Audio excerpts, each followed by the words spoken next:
नमस्कार, मी तृप्ती नाईक स्वागत करते तुमचं माझ्या चॅनलवर तृप्ती नाईक सिटी टू विलेज। आज आपण सुखाजवळ पाहायचं आहे।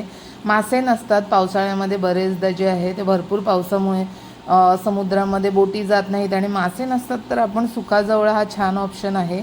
हा मी सुखाजवळ भाजून जे कोमट पाणी आहे त्याच्यामध्ये भिजत ठेवलेला होता, थोडासा ड्राय रोस्ट केलेला होता आणि कोमट पाण्यामध्ये भिजत ठेवलेला 1 वाटी होता। आलं, लसूण, हिरवी मिरची घेतलेली आहे मी, शिमला मिरची 1 छोटी कापून घेतली आहे, टोमॅटो 1 आणि कोथिंबीर एवढंच साहित्य हवे आहे आपल्याला। एका पॅनमध्ये जे आहे ते मी तेल तापत ठेवलेलं आहे। 5 चमचे तेल आहे, त्यामध्ये तेल गरम झाल्यानंतर आपल्याला किसून घेतलेलं आलं, लसूण बारीक चिरलेलं किंवा ठेचून घ्या, मी ठेचलेलं आहे, आणि मिरची आणि थोडासा कढीपत्ता हे तेलात चांगलं आपल्याला जे आहे ते लालसर भाजून घ्यायचं आहे। त्यामध्ये 1 चमचाभर म्हणजे छोटा 1 चमचा हिंग घालायचा आहे।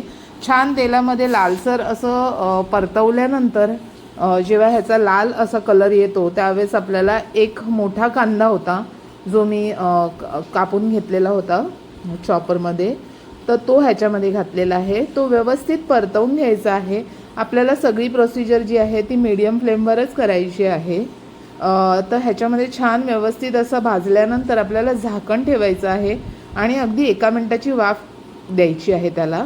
1 मिनिटाच्या वाफेनंतर जे आहे ते त्याच्यामध्ये आपल्याला चमचाभर हळद घालायचं आहे, चमचाभर धणा पावडर, गरम मसाला पावडर चमचाभर आणि लाल तिखट जे आहे तो मोठा चमचा भरून मी घातलेला आहे। आणि ह्यावर जे आहे ते आपल्याला शिमला मिरची जी बारीक घातलेली आहे ती ऑप्शनल आहे, पण तुम्ही नक्की ट्राय करून बघा। शिमला मिरची छोटी 1 बारीक घातलेली आहे, टोमॅटो घातलेला आहे आणि थोडीशी कोथिंबीर मला आवडते कांदा टोमॅटोवर घालून परतवायला, एक छान स्वाद येतो त्याच्याने।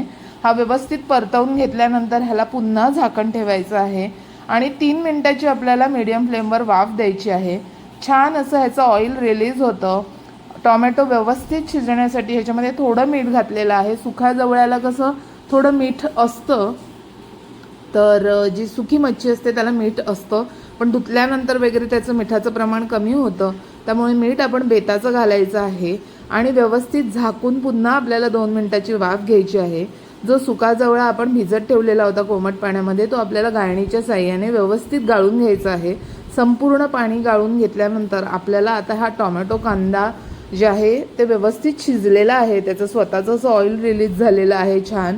आणि ह्याच्यामध्ये आपल्याला आता हा सुखाजवळा जो धुवून घेतलेला आहे स्वच्छ तो घालायचा आहे आणि तो व्यवस्थित ह्याच्यामध्ये आपल्याला एकजीव करून घ्यायचा आहे। कांदा, टोमॅटो, शिमला मिरची, आलं, लसूण, मिरची आणि मसाले आपण जे घातलेले आहेत त्याच्यामध्ये हा जवळा व्यवस्थित परतवून घेऊन आपल्याला पुन्हा एकदा ह्याच्यावर झाकण ठेवून आपल्याला जे आहे ते छान असं वाफवून घ्यायचं आहे। पण त्यापूर्वी कोकम 4 ते 5 कोकम जे आहेत ते आपण घालायचे आहे। छान आंबट तिखट असं छान चव येते।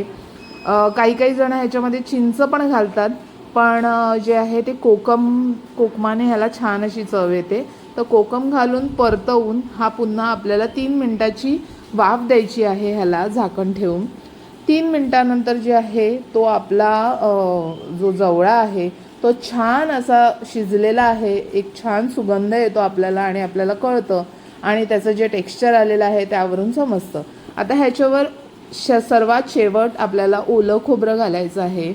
ओलं खोबरं जे आहे ते थोडंसं ओलं खोबरं तुमच्या आवडीप्रमाणे तुम्ही त्याच्यामध्ये घाला, पण नक्की घाला।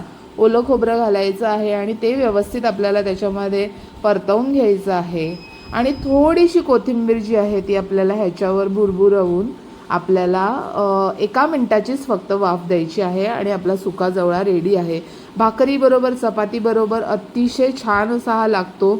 मासे नसतात ज्यावेळेस पावसामध्ये त्यावेळेस ह्या सुक्या जवळ्याची सोय, सुक्या बोंबील वगैरे असतो, तर ही रेसिपी तुम्ही नक्की ट्राय करा आणि माझ्या व्हिडिओला लाईक शेअर करा, माझ्या चॅनलला सबस्क्राईब करा। धन्यवाद।